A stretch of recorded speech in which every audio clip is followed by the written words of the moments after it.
Hello दोस्तों, मैं आप लोगों के बीच क्लास 10 के सबसे इम्पोर्टेंट टॉपिक निर्देशांक ज्यामिति लेकर आया हूँ। इस टॉपिक में आप लोगों को इतना कुछ सिखाएंगे और इतना कुछ सीखने के लिए है जो आप लोगों को सही से सीखने के लिए नहीं मिलता है। जैसे ऑब्जेक्टिव हुआ, सब्जेक्टिव हुआ, इतना बहुत ही ऑब्जेक्टिव और सब्जेक्टिव के दृष्टिकोण से यह बहुत ही सुंदर चैप्टर है। लेकिन हम लोगों को यह उतना हम लोग पढ़ते हैं कि मतलब सीमित पढ़ते हैं, हमें उससे ज़्यादा नहीं, मतलब एक लेवल है, उस लेवल से आगे हम लोग नहीं बढ़ पाते। तो उस लेवल के आगे हम लोग कैसे तैयारी करें, उस लेवल से आगे हम लोग कैसे पढ़ेंगे, तो आप हमारे चैनल पर जुड़ें और इस चैनल के माध्यम से आप लोगों को इतना सुंदर से आप लोगों को कोई भी या इंटर का 12th का मैथ हो, या तो इंटर का हिंदी हो, या तो 10th का मैथ हो, या तो 10th का और विषय आप लोगों को इस चैनल के माध्यम से पढ़ाया जाएगा। और श्योर आप लोगों को सफलता की गारंटी है। इस चैनल पर आप लोगों को इतना कुछ हम लोग प्रोवाइड करेंगे, इतना कुछ देंगे।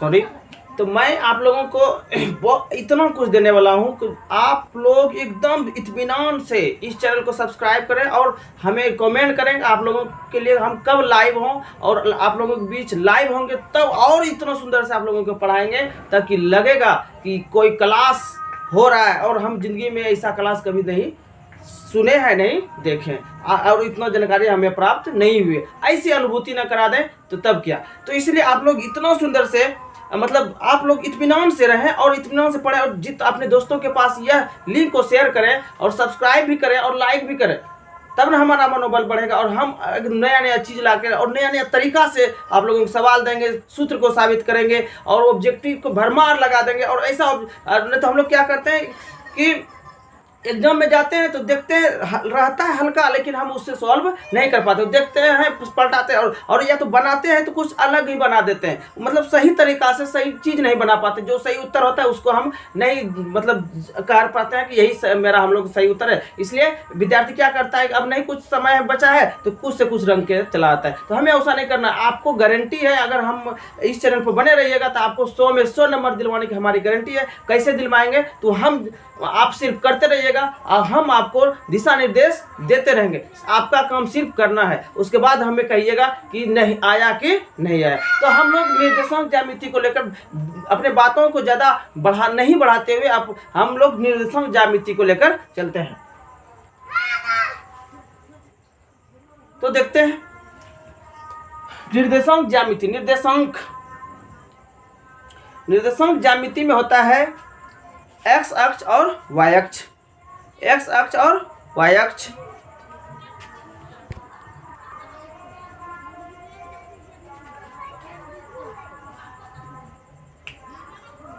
तो देखते हैं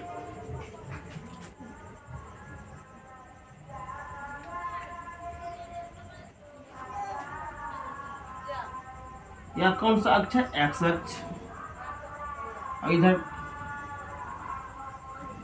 और इसको क्या कहते हैं, वाई अक्ष। एक्स अक्ष, एक्स अक्ष, इसे ही हम लोग कहते हैं भुज।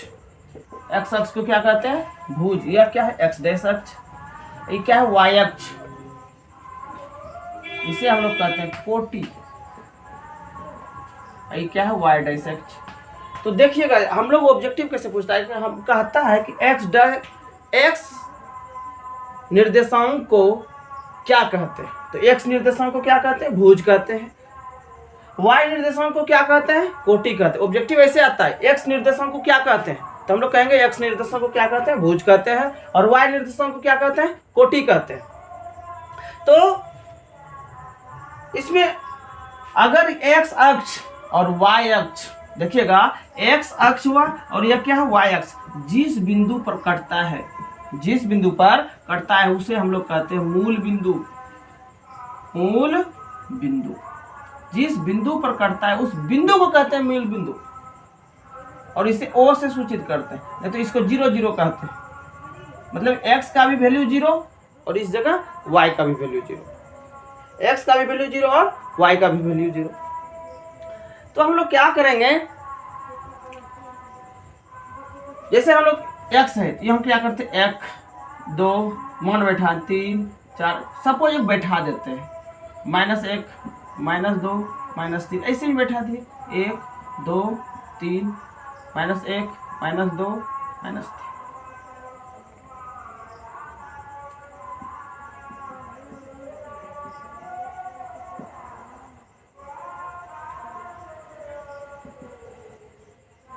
तो हम लोग क्या करेंगे, तो क्या होता है कि यह x निर्देशांक, यह x निर्देशांक है, यह क्या है y निर्देशांक।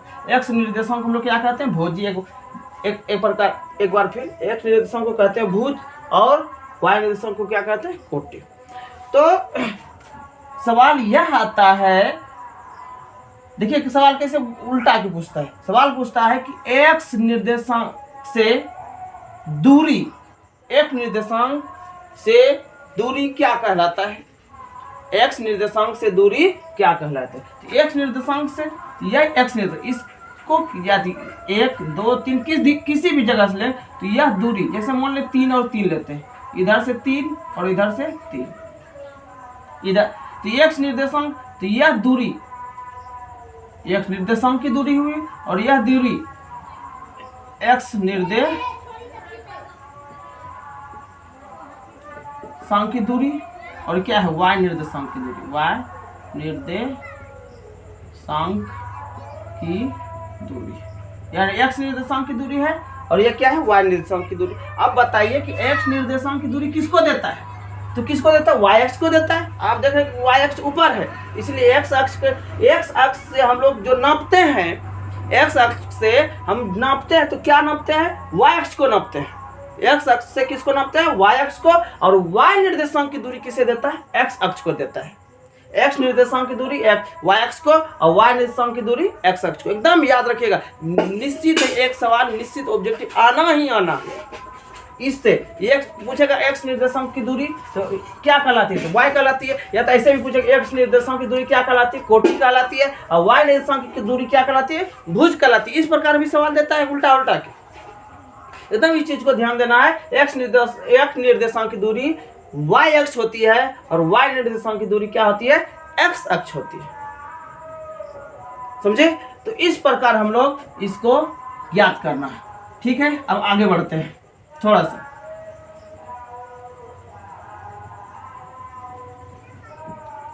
अब सवाल यह आता है, यह आता है कि x निर्देशांक जो है और y निर्देशांक जो है, तो होता क्या है कि आपको कहेगा कि x निर्देशांक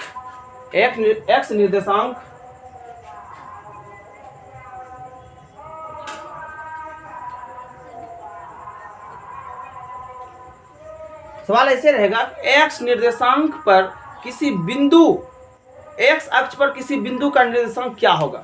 ऑब्जेक्टिव ऐसे रहेगा, x निर्देशांक पर x अक्ष पर किसी बिंदु का निर्देशांक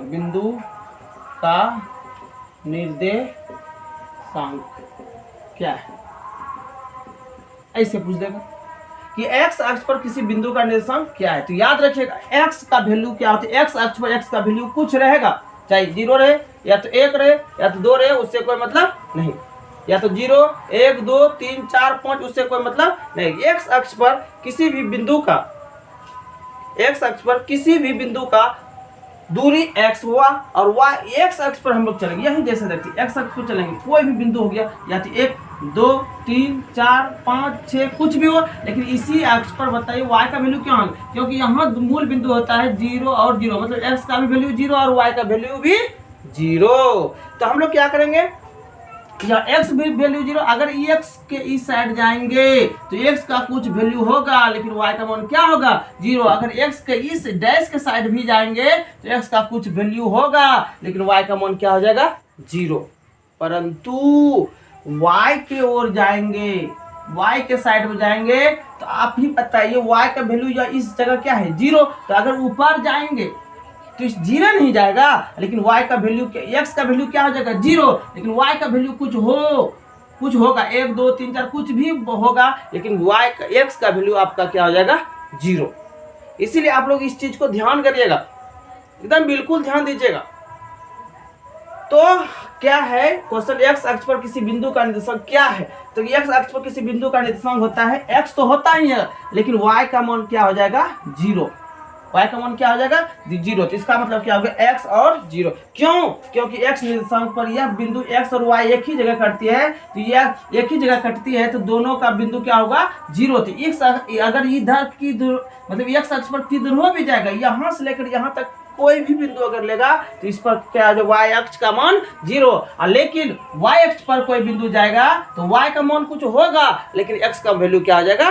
0। तो उसी प्रकार हम लोग करेंगे, y अक्ष पर किसी बिंदु का निर्देशांक क्या है? तो हम लोग क्या कहेंगे? पहले x का वैल्यू, तो y अक्ष पर x का वैल्यू क्या हो गया? 0, और y का वैल्यू कुछ रहेगा, चाहे 1 रहे, 2 रहे, माइनस रहे, प्लस रहे, कोई भी रहेगा, लेकिन कुछ रहेगा, लेकिन x का वैल्यू क्या हो जाएगा? 0। तो और कहेगा मूल बिंदु कहेगा, तो हम लोग क्या कहेंगे? मूल बिंदु क्या हो जाएगा? 0 0 होता है। मूल बिंदु को किससे सूचित करते हैं? 0 और 0। इसका मतलब x का भी वैल्यू 0 और y का वैल्यू भी 0। तो इस तरह हम लोग कितना ऑब्जेक्टिव तय किए, मतलब सॉल्व किए? 3 ऑब्जेक्टिव सॉल्व किए। पहला ऑब्जेक्टिव क्या था? x अक्ष को क्या कहते हैं?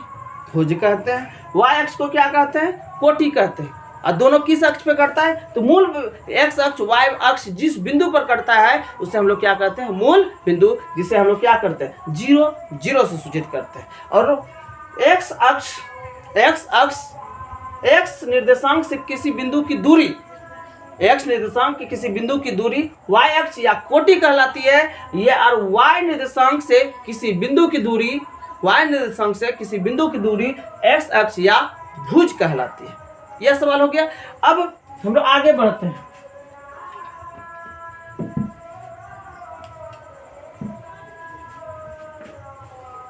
यह सबसे इंपॉर्टेंट, यह भी सबसे इंपॉर्टेंट, यह क्या हो गया? प्रथम चतुर्थांश। इसे हम लोग प्रथम चतुर्थांश कहेंगे या प्रथम पाद। यह दूसरा चतुर्थांश हो गया, या तीसरा चतुर्थांश हो गया, और यह चतुर्थ चतुर्थांश हो गया। चतुर्थ चतुर्थांश या प्रथम चतुर्थांश या प्रथम पाद, या द्वितीय चतुर्थांश या द्वितीय पाद, या तृतीय चतुर्थांश या तृतीय पाद, या चतुर्थ चतुर्थांश या चतुर्थ पाद होता है। तो प्रथम चतुर्थांश में अब देखेंगे आखिर प्रथम चतुर्थांश किसे कहते हैं। तो प्रथम चतुर्थांश हम लोग उसे कहेंगे जब x का भी वैल्यू प्लस में होगा और y का वैल्यू, देखिए प्रथम चतुर्थांश का घर कहां से? यहाँ और यहाँ से ऊपर, तो यह घर हो गया प्रथम चतुर्थांश। चतुर्थांश का पहले अर्थ समझिए। चतुर्थांश का अर्थ हुआ 4 भाग में 1 भाग। चतुर्थांश का अर्थ क्या हुआ? 4 भाग में 1 भाग। तो 4 भाग, तो देखिए इस एक बिंदु कितने भागों में बांटा गया? 1 2 3 4। इस समतल को कितने भागों में बांटा गया? 4 भाग। 4 भाग में से 1 भाग को चतुर्थांश कहते हैं। तो ये 4 भाग में से पहला भाग हुआ, 4 भाग में से दूसरा भाग हुआ, या तीसरा भाग हुआ, या चौथा भाग हुआ। तो हम लोग यहाँ देखेंगे, तो ये यहाँ क्या हुआ कि x, जहाँ x सिर्फ x रहेगा तो वो प्लस का होता है, और y सिर्फ y रहेगा तो प्लस होता है। अगर x डैश हो गया तो माइनस का चिन्ह हुआ, और y डैश हो गया तो माइनस का चिन्ह हुआ। तो हम लोग देखेंगे प्रथम चतुर्थांश x यहाँ से ऊपर गया और x y से इधर गया, इसका मतलब x भी प्लस है और y भी प्लस है। इसमें मान जो है प्रथम चतुर्थांश में जो प्लस प्लस रहेगा वह प्रथम चतुर्थांश के अंतर्गत आएगा, क्योंकि यहाँ x भी देखिए क्या है? प्लस है, और y भी क्या है? प्लस है। अब दूसरे में चलिए, तो हम लोग जानते हैं पहले x अक्ष को लिखा जाता है, उसके बाद y अक्ष को लिखिएगा। एकदम ये गौर ध्यान से देखिएगा, पहले x अक्ष को लिखते हैं, उसके बाद किसको लिखते हैं? y अक्ष को लिखते हैं। तो यहाँ देखिएगा x अक्ष, तो x अक्ष, तो यहाँ देखिए कि डैश है, यहाँ से इस जगह आ गया दूसरा घर, तो यहाँ से इधर आ गया दूसरा घर, और यहाँ से ऊपर चल गया दूसरा घर। तो यहाँ जैसे यहाँ से इधर ऊपर गया, तो इसका मतलब x अक्ष के, x डैश अक्ष के ऊपर गया, तो इसका मतलब x का मान माइनस में हो गया, और y का मान क्या हो गया? इधर आया तो मतलब y सिर्फ y है, तो डैश नहीं है, इसी का मान क्या आ जाएगा? प्लस हो जाएगा। और तीसरा चतुर्थांश में y डैश से इधर और x डैश से नीचे, तो यहाँ भी डैश है, ये भी डैश है, मतलब दोनों क्या हो जाएगा? माइनस माइनस हो जाएगा। दोनों क्या हो जाएगा माइनस माइनस। और चतुर्थांश में y डैश से इधर और x अक्ष से नीचे, इसका मतलब x प्लस है लेकिन y क्या है माइनस, x प्लस है वो लेकिन y क्या है माइनस है। थोड़ा सा ध्यान दीजिएगा इस पर। तो हम लोग क्या करेंगे, तो आखिर इसका ऑब्जेक्टिव सॉल्व कैसे करेंगे। इसका ऑब्जेक्टिव सॉल्व करने के लिए हम लोग क्या करेंगे, यहाँ प्लस प्लस है, minus plus, minus minus, plus minus, तो हम लोग करेंगे आखिर क्या कर सकते हैं इस पे। तो हम लोग कर सकते हैं क्या, अगर था इसका ऑब्जेक्टिव कैसे बनेगा इस पर हम लोग गौर करेंगे, आखिर इसका ऑब्जेक्टिव आता कैसे है। तो क्या होता है, क्वेश्चन पूछता है जैसे 2,3 किस चतुर्थांश में, ऐसे क्वेश्चन पूछेगा आपको, किस चतुर्थांश में, बिल्कुल चुटकियों में बनेगा, सिर्फ देखते रहिएगा, चुटकियों में सवाल हल होगा, एकदम चुटकी में। सोच दूसरे के सोच से बिल्कुल परे, दूसरा सोचते रहेगा पता नहीं चलेगा, आपके सोच दूसरे के सोच से बिल्कुल परे हम लोग बनाएंगे, बिल्कुल उसके ऊपर बनाएंगे, बिल्कुल उससे ऊपर। तो क्या होगा, 2 और 3 किस चतुर्थांश में है, तो देखेंगे कि आखिर ये किस चतुर्थांश। आप लोग सोचेगा कि 2 3 किस चतुर्थांश, ढूंढते रह जाएगा, उसके बाद बैठाइएगा, मतलब बहुत 1 से 2 मिनट का समय लग जाएगा एक सवाल बनाने में, 1 से 2 मिनट, लेकिन हम लोग 1 से 2 सेकंड तक नहीं लगने देंगे, पलक झपकते ही आंसर, सिर्फ देखें आंसर मार दे, देखें आंसर मार दे, इस प्रकार हम लोग बनाएंगे। यहाँ 2 और 3 किस चतुर्थांश में है, कह रहा है कि 2 और 3 किस चतुर्थांश, हम लोग देखेंगे 2 और 3 किस चतुर्थांश के अंतर्गत है। तो कैसे पता चलेगा, तो इसको चिन्ह कर देकर, क्योंकि चिन्ह के तो पहला में चतुर्थांश में प्लस प्लस है तो प्रथम चतुर्थांश, माइनस प्लस है दूसरा चतुर्थांश, माइनस माइनस है तीसरा चतुर्थांश, प्लस माइनस है चौथा चतुर्थांश। ये सिर्फ चिन्ह याद रखिएगा और सब बन जाएगा, एकदम बिल्कुल बनेगा, बिल्कुल ऑब्जेक्टिव बनेगा, सिर्फ चिन्ह याद रखिएगा आप लोग। तो हम लोग क्या करेंगे, यहाँ क्या है, चिन्ह सिर्फ देखिए, हम लोग संख्या से कोई मतलब नहीं है, संख्या क्या है नहीं, हमको संख्या से कोई मतलब नहीं, सिर्फ किससे मतलब है, चिन्ह से मतलब है, संख्या से कोई मतलब नहीं है बाबू। यहाँ क्या है प्लस, ये भी क्या है प्लस, दोनों क्या है प्लस प्लस है, तो यहाँ चिन्ह क्या है प्लस का, यह भी चिन्ह क्या है प्लस, तो प्लस प्लस किस चतुर्थांश में, तो प्रथम चतुर्थांश, इसका आंसर क्या हो जाएगा प्रथम चतुर्थांश।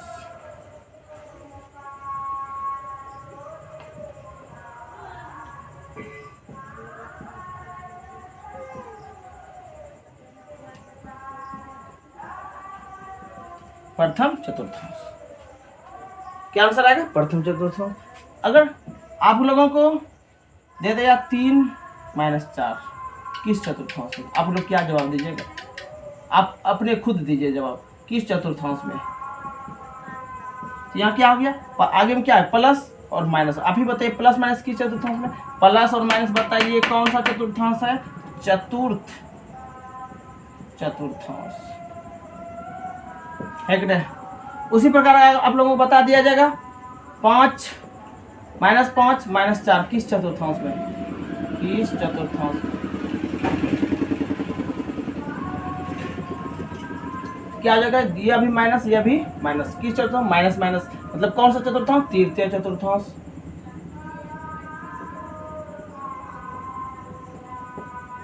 अगर आ जाए चलते हैं -3 4 कहेगा किस चतुर्थांश में, किस चतुर्थांश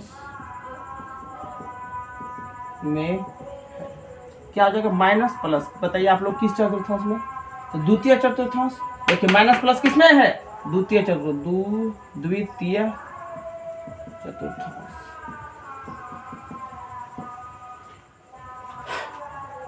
तो यही आप लोगों का ऑब्जेक्टिव का सवाल था, और इतना ऑब्जेक्टिव निश्चित आता है, ये इसमें से 4 से 5 ऑब्जेक्टिव आप लोगों का सोल्व हो गया है।